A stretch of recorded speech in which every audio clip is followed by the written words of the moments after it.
डेरा गाजी खान में सरदार अहमद अली दहशत पाकिस्तान तहरीक इंसाफ ने इमरान खान पर हमला और पंजाब हुकूमत की तरफ से FIR न होने पर मीडिया से गुफ्तगू करते हुए कहा। जी बिस्मिल्लाहिर्रहमानिर्रहीम। सबसे पहले तो आपको बताऊं कि मैं एहतजाज के ऊपर मौजूद था। मेरे यहाँ पे पूरे वर्कर, तमाम पार्टी के दोस्त, पार्टी के चेयरमैन तमाम एहतजाज के ऊपर मौजूद थे। मैं वहाँ पे उधर जैसे ये हमला हुआ तो मैं वहाँ पे उधर पहुंचा लाहौर, तो वहाँ पे जो एहतजाज प्रोटेस्ट होते रहे उसके अंदर भी मैं मौजूद रहा।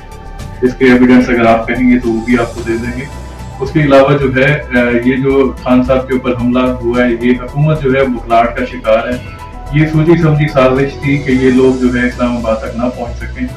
लॉन्ग मार्च का जो है वो कल से फिर शुरू हो रहा है। लॉन्ग मार्च शाह महमूद कुरैशी साहब की क़यादत में, और 10 से 14 दिन के अंदर लॉन्ग मार्च वहाँ पे इस्लामाबाद में पहुंचेगा और हम यहाँ से डेरा गाजी खान से भरपूर शिरकत करेंगे। तमाम वर्कर्स को साथ लेके वहाँ पे इंशाल्लाह जाएंगे और आप देखेंगे कि हुकूमत को घुटने टेकने होंगे और बहुत जल्द इलेक्शन का भी ऐलान होगा।